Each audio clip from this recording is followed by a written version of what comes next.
a turbulência política, os cartazes da televisão, do teatro, da música popular, as histórias em quadrinhos, as multidões, o jogo de futebol, enfim, a vida cotidiana das grandes populações das grandes cidades. A arte deles se apropria desses acontecimentos, digamos assim, mas de uma maneira crítica. Eu nem te conheço. Engraçado. Parece que eu já.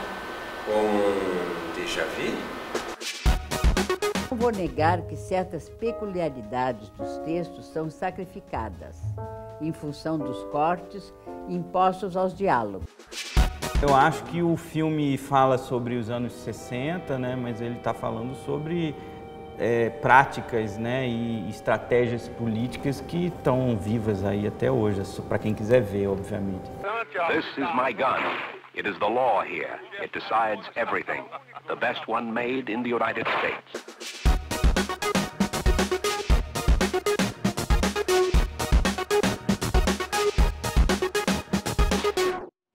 Olá, boa noite, eu sou a Adriana Couto e a gente começa o Metrópolis com o melhor documentário da Mostra Internacional de Cinema do ano passado, que acaba de entrar em cartaz. Em Nome da América, tenta entender os interesses dos Estados Unidos no Brasil e no golpe de 64, a partir de um fato que pouca gente conhece. Nos anos de 1960, jovens americanos, muitos deles, vieram ao Brasil para trabalhos voluntários no Nordeste. I have today signed an executive order providing for the establishment of a Peace Corps. They will live at the same level as the citizens of the country which they're sent to. Esse filme ele surgiu antes de 2012, assim, a ideia. Eu ouvi boatos, assim, um mito, né, da cidade em torno dessa história de que Spielberg teria vivido clandestino para fugir da guerra do Vietnã.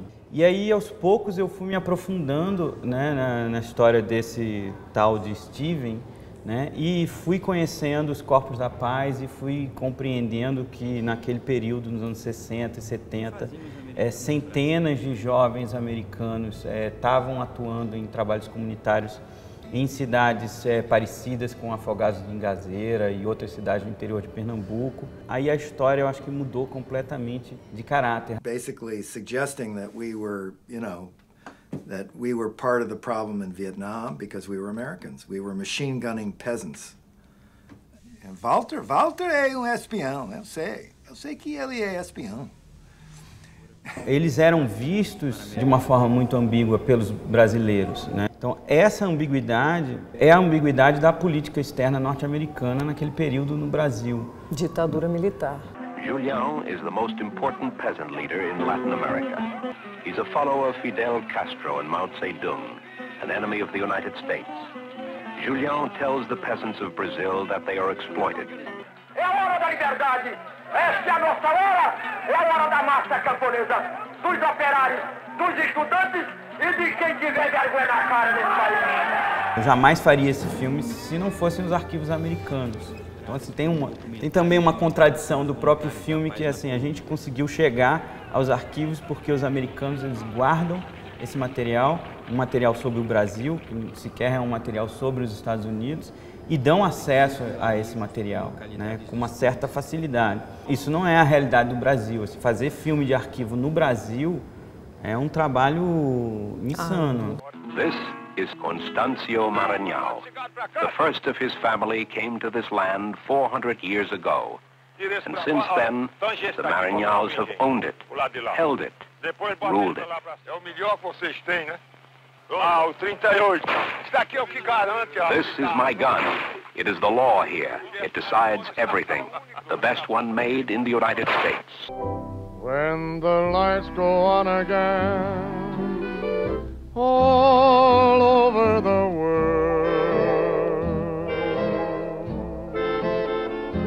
and the boys are home again, all over the world.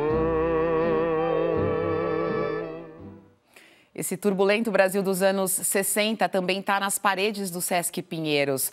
Memória para a gente tentar entender o turbulento Brasil de hoje. É a exposição entre construção e apropriação, que apresenta o trabalho de Antônio Dias, Geraldo de Barros e Rubens Gershman. Estética, Política e Sociedade do país entre 1960 e 1967.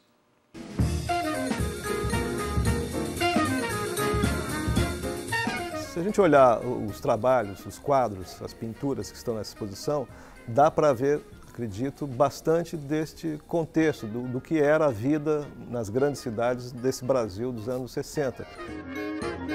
Eles são contemporâneos da pop art norte-americana, mas também de outros movimentos que vinham da Europa que tinham um nome geral de nova figuração. Mas agora é uma figuração muito específica, porque ela se apropria justamente dessa iconografia, de todos os tipos de imagem muito variadas da cultura de massa, né? De tudo que está em circulação nos impressos, na TV, na publicidade, na grande cidade.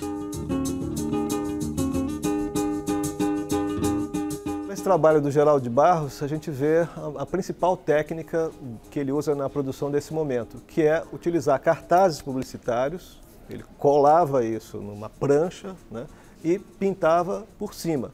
Às vezes você nem vê mais o que tem embaixo, mas em alguns casos, como esse quadro aqui que chama-se Homem e Mulher, a gente percebe perfeitamente que trata-se de uma propaganda de um produto que a gente não sabe qual é, mas usando uma cena muito clássica em propaganda, que é o casal em situação amorosa, se beijando, etc. e tal. E o que o Geraldo fez? Ele pintou tudo que está em preto aqui, transformou o que seria uma cena idílica, uma cena romântica, numa cena sinistra. E a maneira como esses três artistas, o Geraldo de Barros, o Antônio Dias e o Rubens Gershman, responderam ao seu tempo e às questões da arte naquele momento, dos anos 60, foi muito poderosa e tem a ver, pelo menos em parte, com o que outros artistas estão fazendo no Brasil de hoje. E por isso esta produção está muito viva, não se trata de uma exposição de conhecer as coisas históricas como elas foram lá longe e saber que foi assim. Não, isso daqui está conversando com o Brasil de hoje.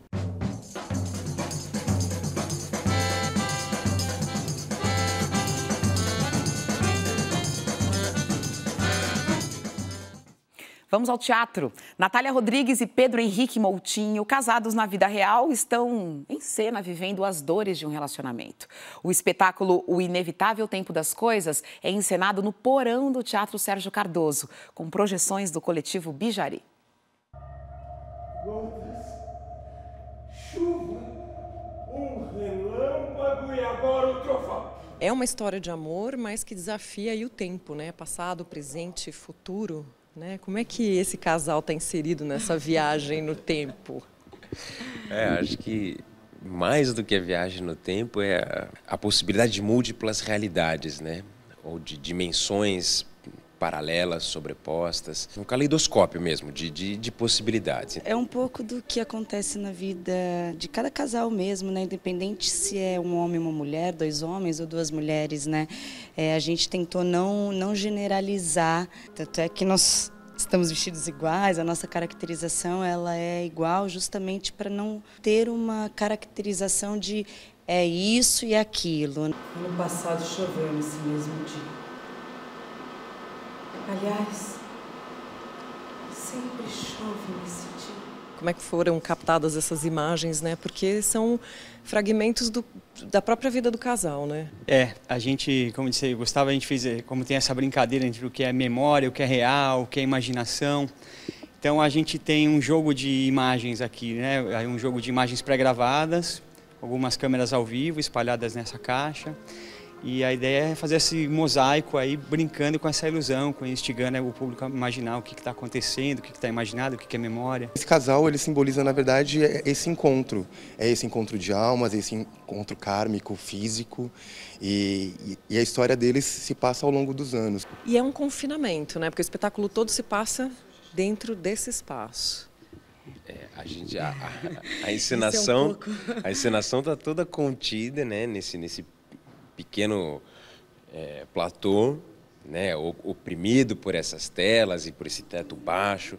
Agora, aonde exatamente se passa também fica um pouco em aberto, né, este não lugar onde está inserido essa fábula, né, onde que ela acontece? Ela acontece no mundo real ou é num campo do sonho, num campo de uma projeção?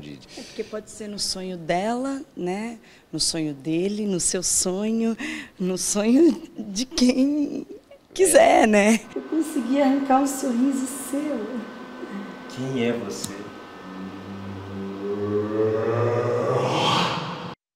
Amanhã tem programão de graça no Museu da Casa Brasileira aqui em São Paulo. É a primeira edição do Festival Com Gás Transforma, que vai ter gastronomia, feira gastronômica, tá? Palestras e aulas de chefes renomados. Que mais? Oficinas infantis de pintura e desenho. E para completar, uma série de shows que vão da banda Bexiga 70 até Hermeto Pascoal.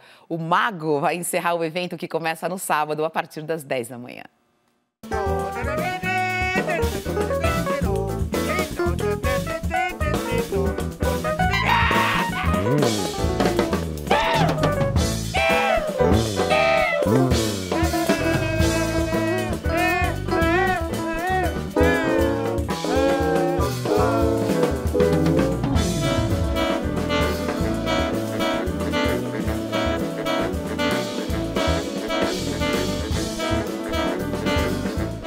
A literatura brasileira perdeu hoje uma de suas autoras mais lúcidas e versáteis. Edila Van Steen morreu aos 82 anos. Um casal exemplar, diziam os vizinhos. Não se sabia de uma rusga sequer. Trabalhavam juntos, saíam e voltavam abraçados. Quando jovem, começou a trabalhar em um programa de rádio, transformando cartas em contos. Nascia ali a escritora Edila Van Steen. As pessoas que não leem não sabem o prazer que é você ficar sozinho lendo uma história que você fica povoado de gente em volta.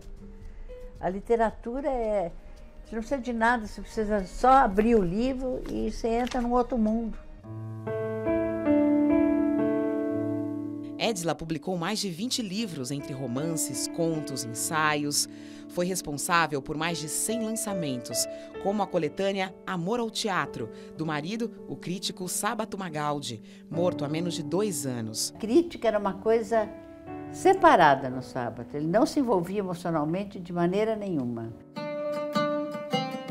Trabalhou também como crítica de artes em diversas revistas e jornais.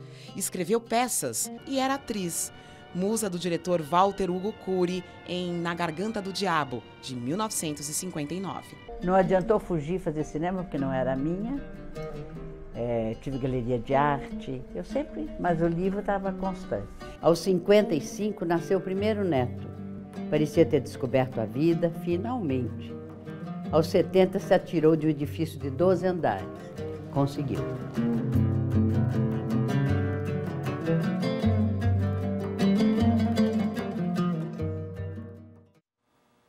Os Paralamas do Sucesso estão em turnê com o álbum Sinais do Sim, o primeiro com músicas inéditas em 8 anos. O show vai ser amanhã no Citibank Hall, em São Paulo.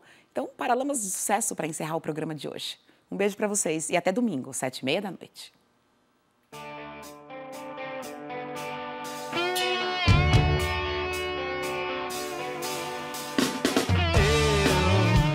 Sei que o teu coração é meu, que algo em mim